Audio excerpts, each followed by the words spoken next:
one. Welcome to Made for More Living. One small step for man. With Johnny Jennings. Kick the tires and light the fires, Big Daddy. The fastest and most exciting hour of news, events, and real estate in Northern California. And this is a fact that was proved. Online at madeformorerealty.com. Does everybody know what time it is? Get ready. Here we go.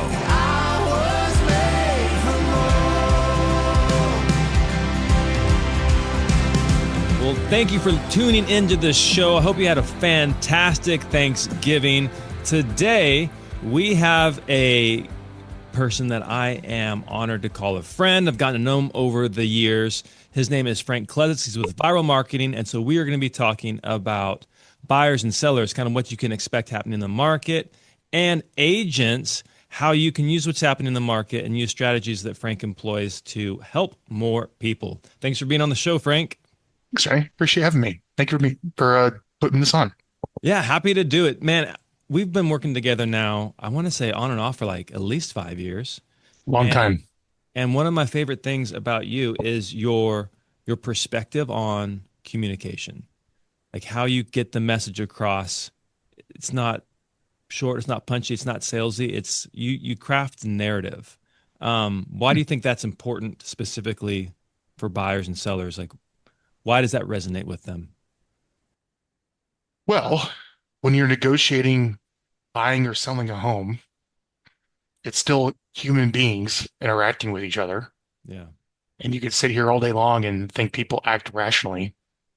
It's been proven you don't. You act emotionally and rationalize rationally, so to speak. And the story you tell and how you make someone feel influences outcomes. So true. I'm dealing with some clients right now, and man, they are so emotionally invested in this property. Like logically, what's happening to them is an absolute dream, but emotionally, it's not good enough, right? Because and that's all humans, man. It's the feeling brain is what controls us, and we try to think that we're rational, and we try to think that we can think, but it's more of a self-fulfilling idea than it is feeling. So when you write copy, when you communicate, usually in some respects you're trying to persuade, especially as a buyer or seller, you're trying to persuade a deal to go a certain way. And if you could focus on you're dealing with humans, not necessarily the house, and you can make someone feel safe and heard, and you could enter the conversation going in their mind. Those are all things I think about when I write. Those are all things I think about when I communicate. And it's incredibly applicable to a buyer trying to negotiate the best deal. And those ideas are applicable to the seller trying to get the best deal. And usually whoever wins with that, gets an edge. So what we've been using you for, one of your services is our newsletter that goes out. We do 2 video newsletters a month and then 1 text. And the open rates on those are crazy. They're going out to thousands of people, and we typically are getting somewhere north of 40% open rates. How do you come up with topics that, like, how do you figure out what you're going to say or what we're going to present on that month? Well, I think for anyone listening who wants to create better content, is you first have to understand that your audience are not your peers. Sometimes you want to create content to impress your peers. Mm-hmm. Check that bias. And what you're trying to do is create content for, the people that are going to pay you, your customers. And generally, that's a different mindset. It really grounds you when it's like, I need to create content for my buyers, my clients, my customers, whatever it is, not the peers. And then once you do that, you have to ask yourself, okay, what do my customers or my future clients want? What do they need from me? What demand can I supply? That's the right way to think about it from your customers. And the easiest way to frame that is through question and answer. What questions are your customers actually asking? Not the ones you think they're asking, not the ones you want them to ask. I was just going to say that one, the ones I want them to ask. Yeah, no. In marketing, we have the message to market match. what are the questions they are actually asking? And what you'll find is they're usually, when you actually get the real questions, they're very simple. Or, I mean, it could be implied as being naive in some way. Like almost the questions might be beneath you of how simple these questions are. But let me remind you, that's your market. You are the expert. You're not trying to impress your peers. Mm-hmm. And when you humble yourself and you listen to the needs of your market and you simply just title the video, you title the newsletter, you title the social media post, literally, even as they directly in the way they ask the question, and then you answer it, you know that you're supplying exactly what people demand, and you're going to attract your ideal customer who actually pays you, and you have a perfect message to market match. And that's the foundation. And the more you gravitate away from that premise, the more dangerous you get of putting messages out there, but it's not resonating with people that are going to hire you. Got it. So, I mean, I've come up with here. I'm trying to log into my my Vyral dashboard right now, but like questions that I think people are really interested in hearing about right now are like things like cash offers, because they're seeing, like, I have billboards in the area, talking about guaranteed offers, cash offers. They see it every single time they hop on Zillow or they hop on Realtor.com. There's the option for a cash offer. So you're saying like simple things like that, like just having conversations around, hey, this is what's going through their mind. I'm putting myself in the customer's shoes. You know the question we get with that? What is a cash offer? Is someone showing up with a briefcase of cash? Yeah. How's this work? Do they just show? I so many times I show up and they're like, well, where's my offer? And I'm like, hold up, like I haven't even been in the house yet. I don't. Is a cash offer even good for you? Because just because it's a full market cash offer, a full market cash offer has different economics around it than a retail buyer. And when you're creating content, here's the thing to keep in mind is it's impossible to give specific advice to a broad audience. That's good. So you get these questions that are like extremely specific, like, is now a good time to sell my house? Like, you can't ethically answer that in a video to tell someone what to do without knowing the situation, right? Very true. Yeah. So,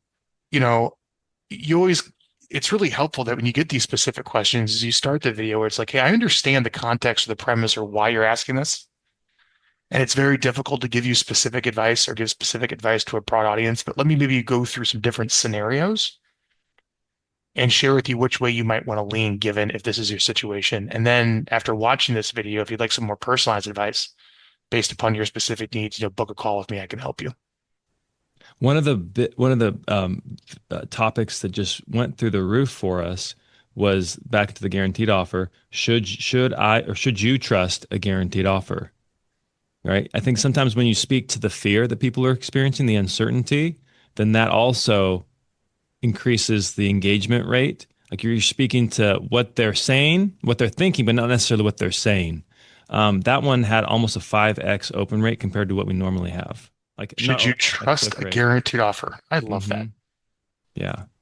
Well, I think it was you guys that came up with it. So I love it more. There you go. So that's one of the things that's why Frank's on the show today is we strive to come up with topics and ideas that we think buyers and sellers are interested in, how we can add value. And so if you're interested, if you want to subscribe to the newsletter, it's free. It doesn't cost anything. You just go to madeformorerealty.com and we can get you signed up there. That's madeformorerealty.com. But when we come back, Frank, I want to talk about that guy behind you. I think I recognize one of those people behind you. I don't know if you've noticed, but there are a lot of holiday movies out, and my children want to see every single one of them. But of course, We're not going to go see every holiday film in the movie theater. Do you know how much popcorn is? So that's why before we head out to the movie theater and spend hundreds of dollars to see a movie and buy the popcorn, et cetera, I go online and I make sure it's going to be a quality movie that I'm going to enjoy. So I look at the reviews. I go to Rotten Tomatoes. I look at the parental reviews to make sure there's no bad language or inappropriate content for my kids. And so if we do that for the movies that we watch, why not do that for our real estate agents, the people who are going to represent us and help us sell or purchase our home? Well, check this out. If you go on to Google and you search Made for More Realty, Johnny Jennings and the Tom Daves team at Made for More Realty, you're going to find over 1,000 5-star Google reviews raving about the quality of work that the team at Made for More Realty has provided, the amazing job that they did in selling homes at a record price and a quick amount of time. So, if you're concerned about who you're working with, why not check out the reviews? Again, just Google Johnny Jennings with Made for More Realty. There's over 1,000 5-star reviews, and they were voted #1 team in Roseville for 3 years in a row. So again, Google Johnny Jennings with Made for More Realty and get more for your home.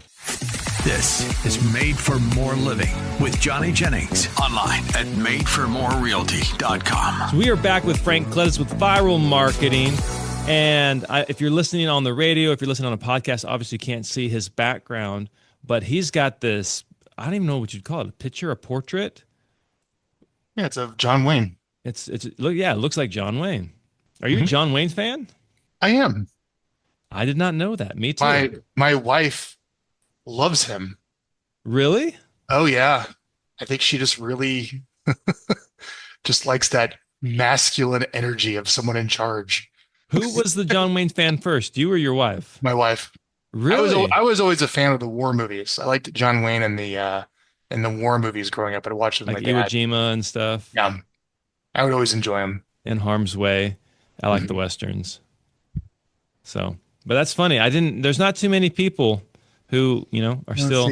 So if Johnny didn't tell you, usually when he has a guest on the show, as a gift, he'll give them a mug with a gold handle because that's something John Wayne used to do on his movie sets. Johnny, you want to share that story? Yeah. So at the end of recording or filming a movie, John Wayne would give out gold-handled mugs to commemorate that film. And so, people who'd been with him in multiple movies had all these different gold-handled mugs from John Wayne. And so I tried emulating that, but my mugs were not coming out as cool. So let me tell you that picture really quick. We were at a cigar bar, my wife and I, and it was on the wall. What? Yeah. The mug? In San Diego. Picture. The picture. Oh, the picture. Yeah. And we went to the owner and said, we'd like to buy it. He's like, how much? I'm not sure the exact number, but I was like, $100. He said, sold. Are you serious? Took it off the wall. I bought it from the cigar bar. And then that's awesome. He's like, I got 30 copies in the back that I printed off my computer. As you're walking out, he's hanging another one. You just want one? How many do you need? It stunk up the car pretty bad because it's been sitting in the cigar bar for Lord knows how long.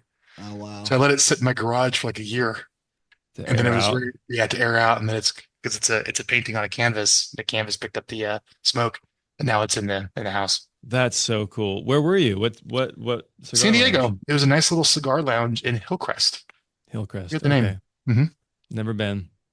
But anyways, I thought that's who that was. My wife, Valerie, when we first started dating, she was like, hey, what movie do you want to watch? And I was like, hey, can we watch like a John Wayne movie? And she's like, who's John Wayne? Oh, and I was like, oh no. This is a make or break moment, Val. This is a make or break. And now she can be across the room. She just hears a line or two from a movie and she knows I'm watching. She recognizes his voice and she knows I'm watching a John Wayne movie. But yeah, I grew up watching his stuff. But as far as buyers or sellers, what are you seeing? Because you'd interact with a lot of different agents all over the country. How many clients would you say Vyral has? I think more in terms of accounts, maybe a little over 300 people that run the marketing for. Okay, 300 accounts. And so out of those 300 accounts, what are you seeing on like a national level? Are you seeing things pick up? Are you seeing buyers still nervous to come to the market? Recently, yes. Mortgage rates are at, I believe, pretty close to 52-week lows. So if you check, I'm not an expert in this area, but from what I like to check is the Fannie and Freddie rates. If you go to Fannie Mae and Freddie Mac, that pretty much control the mortgage market because the lenders resell it to Fannie Mae and Freddie Mac for conventional loans. Go look at their website and see what mortgage rates are, and they are at pretty near 52-week lows. Yep. And in psychology, there's this they hit this high level, now they're back down, and it's getting people, talking about buying real estate, building some confidence, and the general trend, if things go traditionally, is as the Fed meets and they might, lower the interbank borrowing rate, and it doesn't push up the 10-year treasury too much, you'll probably see more interest rates going down. And that's the big talk of the economy, is which way will that go? Mm-hmm. But it is, without question, mortgage rates as of time we're recording this are at all-time lows for the year. And that's unlocking a lot more conversations about moving.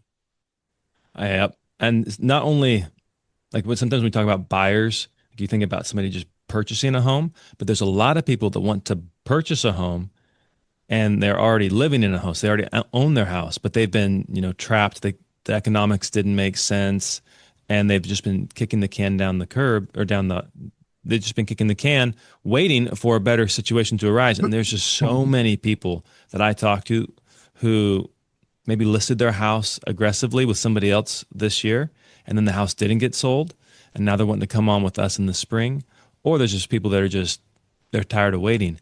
And so I'm cautiously optimistic that you're going to see more inventory, at least in the Sacramento market, more inventory earlier on in the year. So if you're a seller thinking about selling, you have to realize, at least in our market, that the market tends to peak in June, which means the houses were in contract in May, which means they were listed in April. That's typical. You're probably going to see that shift forward a little bit as people come to the market sometime, probably around Super Bowl time, after that second week of February.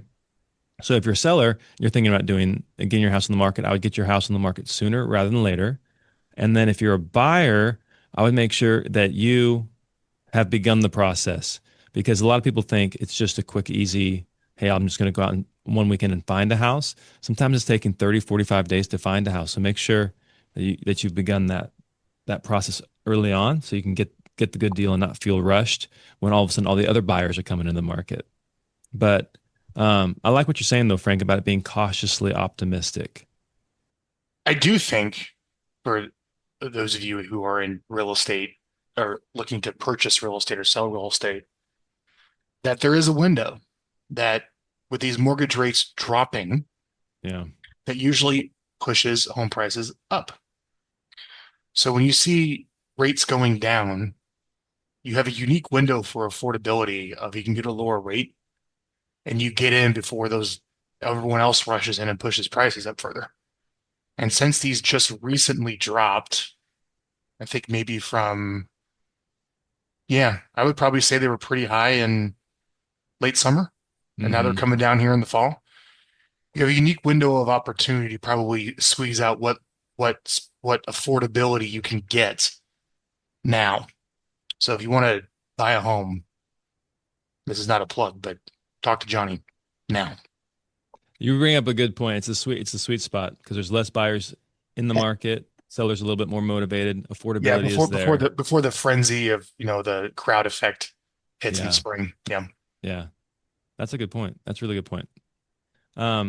So as far as we recently did a webinar together. Thank you so much for putting that on. Had some great conversations with some people based off the webinar. And the webinar was geared towards agents, kind of like peeling back the curtain a little bit and kind of telling agents how we operate and how we help people buy and sell houses. How did you come up with that idea? Because Vyral put it on entirely, like I just showed up. How did you guys come up with that? Oh, for the webinar? Yeah. Oh, to do a webinar. Oh my goodness. Well, that's well, man, how do I answer that question? I know that the ultimate goal of business is to create a happy customer or a happy client. And when you look at marketing, the best marketing you could do is have that happy client or customer share their story. And when you're packaging a story, instead of just making it a sales piece or a testimonial, you take it up even further and you turn it into an educational, event. So our strategy at Vyral to get new clients is help our clients tell their story of success and how they're helping more people and getting the message out with us. And we go to our customers, went to you and said, hey, would you like to do a webinar about, how things are working for you in your business? In many respects, it's like if you were a farmer, hey, Johnny, you're farming. You have a great yield on your crop. Would you like to do a webinar and help other farmers about what you're doing to be successful?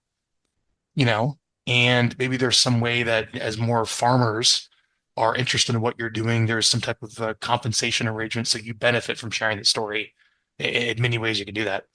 So I think the webinar concept of appointment viewing, here's a time, you have to register, come learn from one of your peers what's working for them, has worked for us for 15 years. It has been the number one way that we've grown our firm to generate new clients for our firm is doing webinars with our customers. And I think anyone listening to this that has a business, even more specifically, has a professional services business. If I had to give you the number one way of generating new clients beyond just maybe working your existing contacts and relationships for referrals, it's putting your customers on the pedestal and doing a story about them that hopefully is somehow marketed in some way to the peers they know. Got it. Well, I thought it was a brilliant idea because I'm like, what the heck? Frank's helping me out for free. He's running these ads for free. Like, yeah, it got me in front it benefited both of us. Yeah, it definitely did. And that's, I think people are, Compass is trying to do their whole off-market listing thing, or they're coming soon, and Zillow's fighting back saying, no, you can't do that. It all has to be on the market. And not everybody, many people are concerned with Zillow and how now is it your customer or is it Zillow's customer on the portal? And now you have to claim that and as the agent. But what's great about what you're doing, like connecting with me and empowering me to connect with the people that we have, like our current and past clients, is it helps create that moat. Like Zillow can't do that. And so when every single month they're getting three, not only me, but we have over 20 agents on our team, it's coming from the agents as well. And so our database is getting hit 3 different times every single month with something of value. I think it's very rarely is there like an ask, but it's normally like providing that information that maybe they're rattling around. Maybe it's something they talk about with their friends, at a sporting event, but they really don't want to talk to the realtor because they're afraid they're going to get sold, but they want the real info. Yeah. So I just think if people are looking to hedge against Zillow or to leverage Zillow, let's say you're a flex team and you're getting all these leads. Well, what are you going to do after the 2 years expires, right? A lot of them are buyer leads. They're going to have to sell at some point. What are you doing to make sure you capture that and you're not just focused on the right now business? How can you compound that growth that you've essentially been handed by Zillow and leverage it into more business for you and your agents? And we use Vyral among other tools, but Vyral is something that we've used for years. Do you have other agents doing something similar things, Frank? As far oh my as goodness gracious, yes. I think, for any agent listening to this, any business owner, maybe even specifically in professional services, you always want to get more customers and have a system to generate more appointments and meetings with new clients. Yeah. And, if you're relying on someone else to provide that to you, they're in toll position. They're in control of your business. They hand you the client. They could take a big cut. They can turn it off. They can, you're not really free in your business unless you have a system to consistently attract and retain customers, ideally through others. So when you realize you need that, one of the first things you do is you kind of round up all your existing clients and maybe people you've worked with in the past and maybe, interested prospects from over time, and you put some type of long-term education-based nurture plan in place. We recommend 3 messages a month at Vyral, 2 educational videos that you're doing, and then 1 lead generation message that tries to give them a reason to respond if they're interested in solving their problem or pain point now. So you put that in place for your existing list. All right.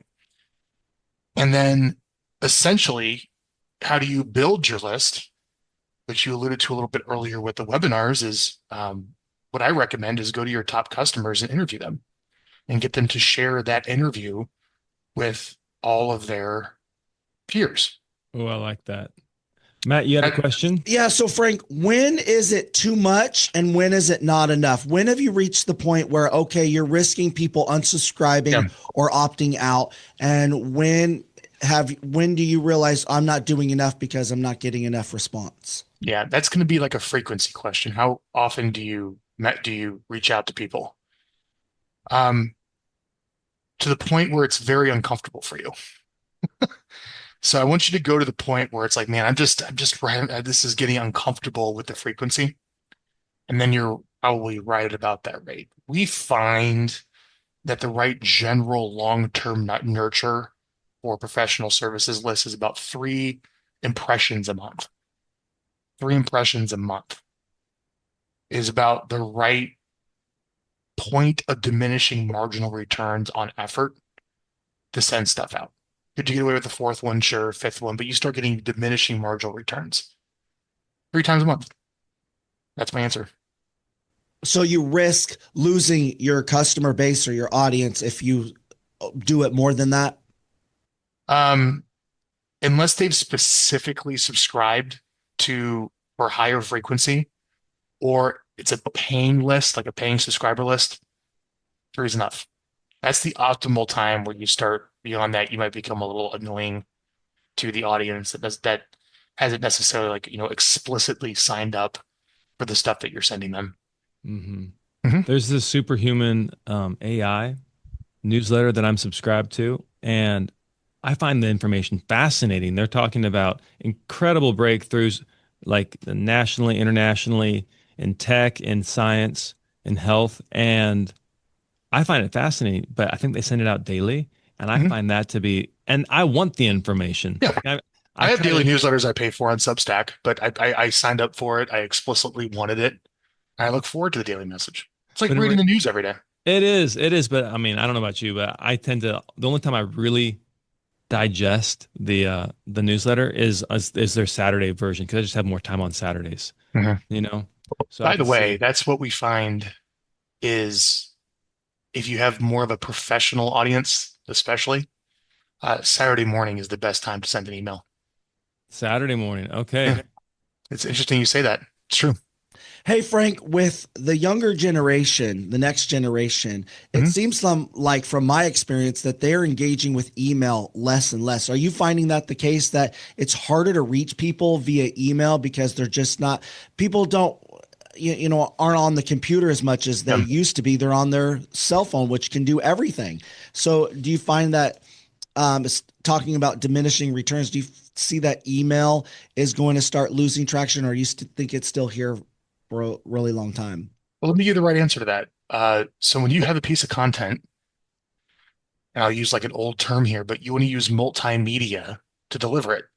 So media, in a definition of the word, is just what's the distribution channel to get the message to the intended recipient.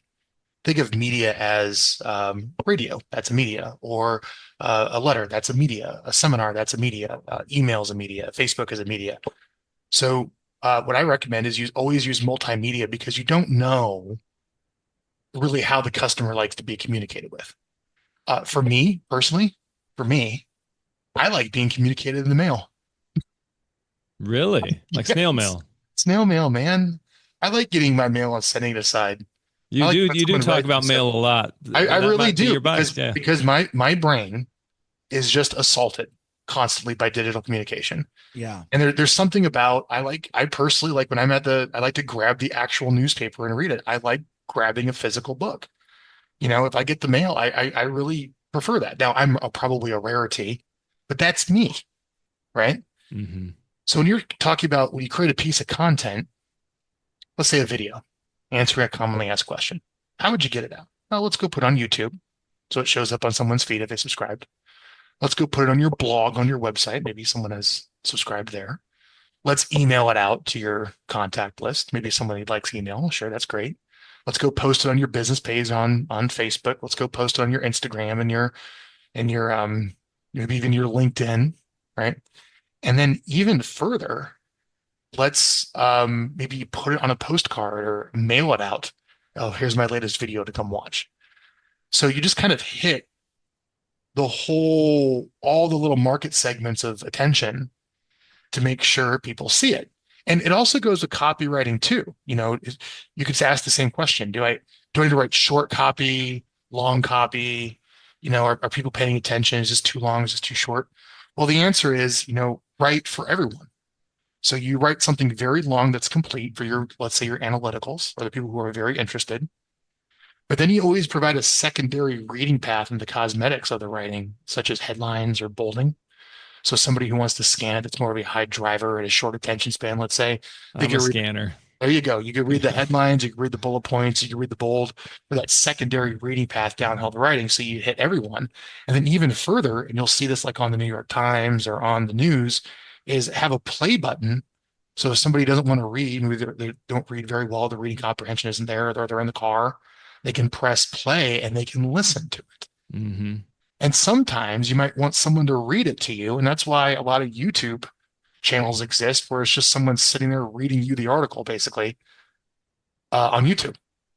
So my answer to that question is a in-depth question, or in-depth answer is I always want you to use multimedia to promote your content. It's not one specific media that's better than the other. Sure, but is there one that's a little bit more cost effective than the other? Like if you're looking at direct mail and the expense per lead for that type of distribution, or email or texting or social media, what do you think is the most cost effective way? Let's say you're on a limited budget and you can't afford to do a lot. What do you think is the most cost effective way to distribute your content? I think email for sure. Email is going to be the best way because it can't be taken from you. Facebook can be taken from you. Social media can be taken from you. Email's fast. It's relatively cheap. And you could send out an email message to your database letting people know about your piece of content. And then even better, if you needed to generate more leads beyond your existing database, is you would find someone that has an email list of your intended customers. And you would get them to send out an email about you to their list. I call that, in many respects, viral marketing. Is once you're sending emails to your current list, and you max that out, how could you go build relationships with other people that have the same audience that you want? And how can you get them to send out an email with you or about you to drive response back to you? You bring up a good point, though, about the whole something being taken from you. Like what do you mean by that? Can you clarify that? I know so many people who have... Well, let's think of it this way. Okay, so let's take direct mail. So let's say I have a message and I want to use it on a Facebook ad. And I write the message, I put it on Facebook. Facebook's going to say, well, you can't run it. It doesn't meet our criteria, it doesn't meet our standards. Declined. Then Facebook is going to give your money and they'll tell you your clicks and your views, but they're not going to tell you who saw it. You really have no idea who's actually seeing your stuff on social media. Like specifically, like give me their name, give me their address, tell me who saw this. You don't know, right? If I do a letter, is the post office going to open the letter and look at it and say, no, I'm not going to mail it? No, no one's in toll position to see if they're going to run to deliver the message or not. And then even further, I know exactly who's going to get it when I send a letter or something in the mail. And no one's going to step in and probably take mail from you. It's extremely unlikely. They're not going to Facebook can shut down your page. They can lock you out of your account. They can disable you from advertising. They can really change the pricing a lot. You don't have a lot of control, but with direct mail, you don't have any of those risks.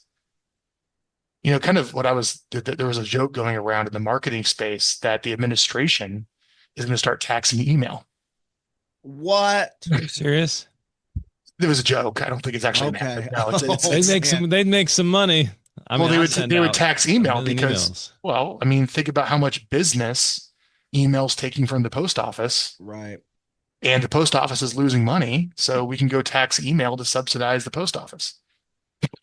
Oh my gosh. If they did, Wouldn't that be interesting? I'd probably send out a million emails. We're gonna tariff the Yeah. emails. Tariff the Tariff emails. the emails. But you bring up a good point too about we the all whole. get too many emails, Yeah, I mean, yeah, there's some pros and cons there, but the cool thing is, so if you send the mail, you don't know, did they open it? Did You don't know. did somebody throw it in the trash? But it's an interesting distinguishing feature of email is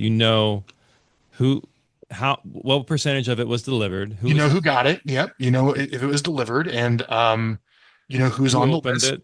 And people usually take their email addresses with them, no matter what platform they're on. It hangs around with you a long time. Right.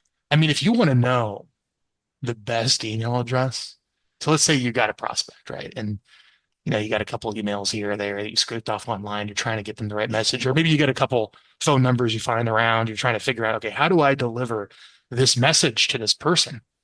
I'm going to give you guys like an incredible tip. All right, let's hear it. All right, so just take the email address and type it into your iMessages, or take the phone number and type it in your iMessages, and it turns blue. Gold. You found them. That's the right one. Yeah. So we have list builders that when we're trying to figure out how to get a message out, they're just sitting there with an iPhone, typing the cell phone number in, typing the email in, and if it turns blue, they put a check mark next to it. Really? And I know that list is legit. That's wild. And I know they're going to get the message. I don't know the history behind the blue dialogue box, but I am so glad they did. That's a whole thing, man. That's an Apple little competitive advantage. So what were you saying, Johnny, earlier about the story you had about controlling your content? The controlling the content. So I have multiple friends who have lost their Facebook accounts. You contact Facebook, that they don't say anything. Oh, we've had YouTube channels taken down. You don't own it, Yeah. With the one way we got one person's Facebook account back was somebody who's working for Facebook, and they're like, "Hey, don't tell them I'm doing this, but I'll turn your account back on." And so it's as simple as that. But you have to have the contact in order to get it done. But nobody's gonna take your email list away from you. You might kill the email list by operating unethically or overspending things. But when you send an email, I'm looking at these emails we've sent on the Vyral marketing dashboard, and you can actually see who clicked, like how many times different people clicked where. Like it not only tells you who got it, when it was delivered, if it was opened, where did they click. Like there's so much data there. Yeah, it's very nice.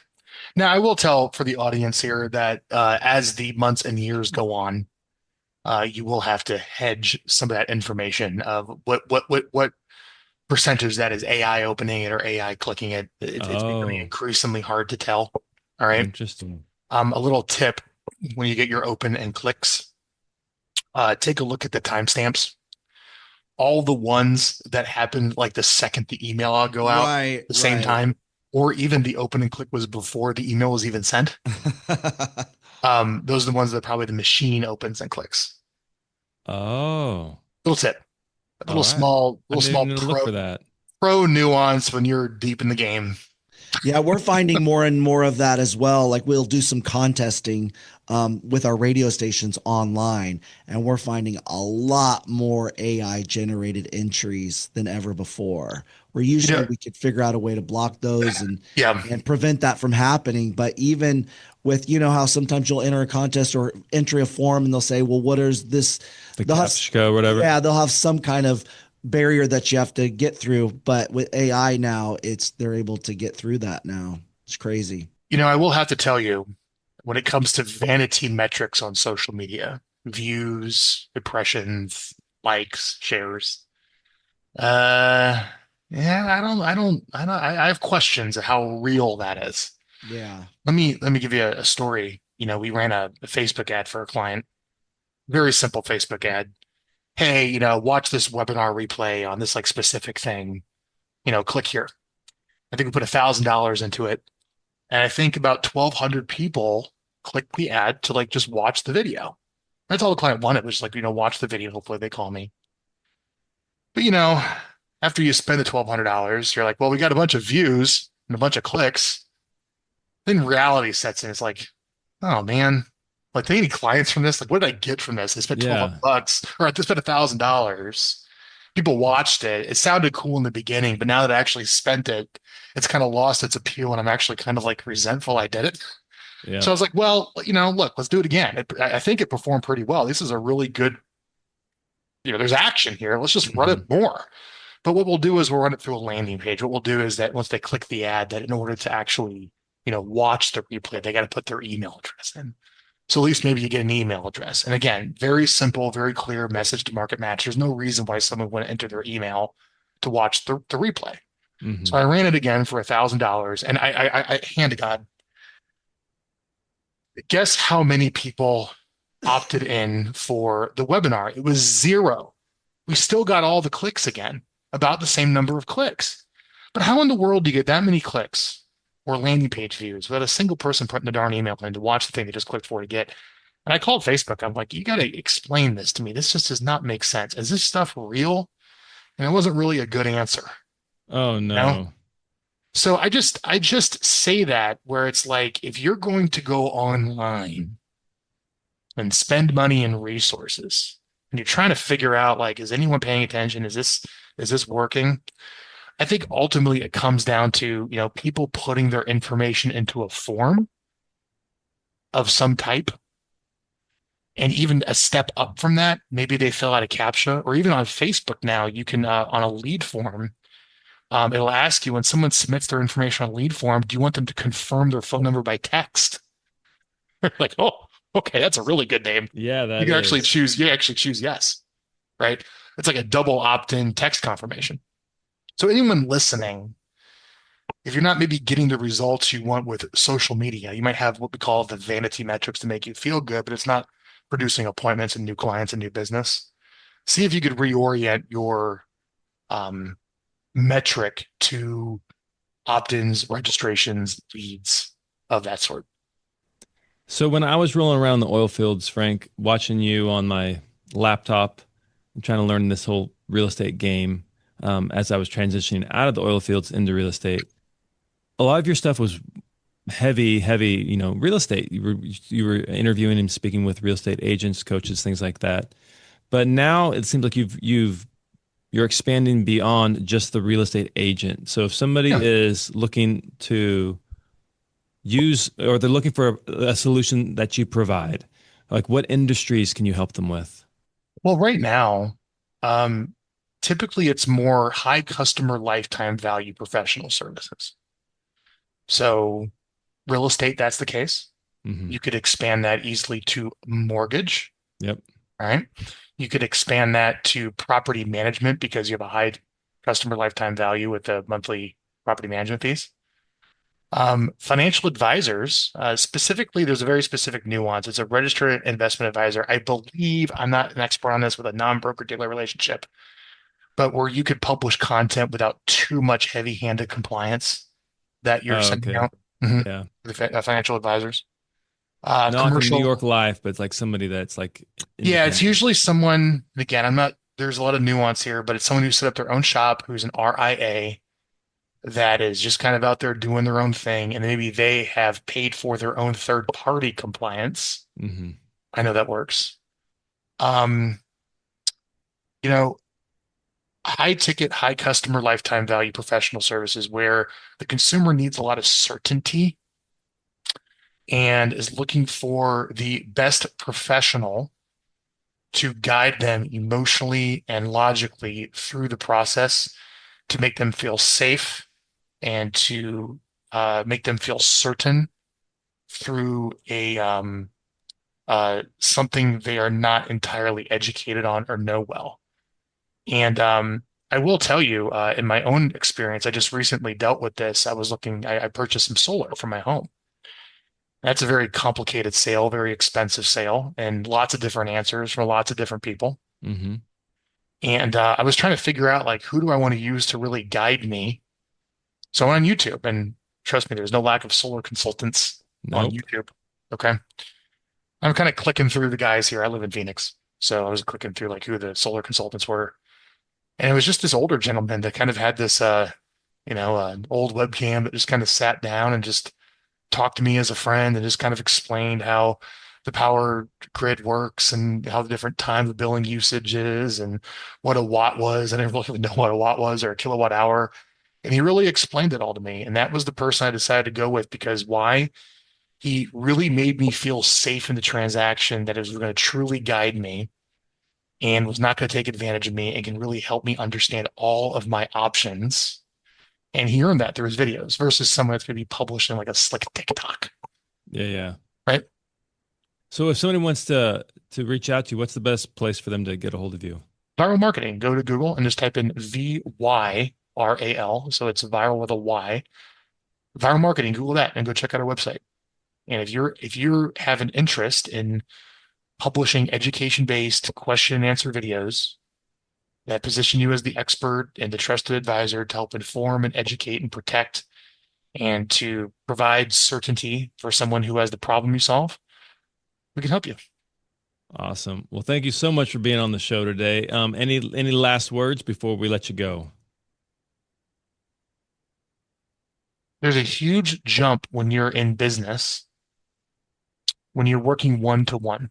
Your communication is one-to-one, one-to-one calls, one-to-one emails, Yep. one-to-one prospecting. And if you can make the jump from being a salesperson and operate at a higher level of becoming a better teacher or instructor, and you start going from one-to-one communication to one-to-many communication through video, through webinars, through radio, and through that communication, you come across as a teacher as opposed to a salesperson. Right. That's when you make the next jump in customer acquisition ease. Ooh, that's a strong tip. No, it's true, because I think customers want some kind of value or benefit. They don't want to see that you're looking for something from them. They want to see, what are you offering to me? And one easy way, especially if you've been in the industry for a while, is to provide some information, to educate them. And they appreciate that. And they'll respond by trusting you and doing business, hopefully, with you, right? I like that. But you think of like the Patrick Bet-Davids, the Grant Cardones, the Gary Vaynerchuk's, like these people who were selling on one level, a lot of their businesses exploded after they started providing that more informational content. So it's pretty interesting. I gotta be like Grant Cardone, be like Frank Klesitz. So yeah, going from one-to-one to one-to-many communication. Love it. All right, my friend. Well, hey, thank you so much for being on. We look forward to having you back again soon. Thank you, Johnny.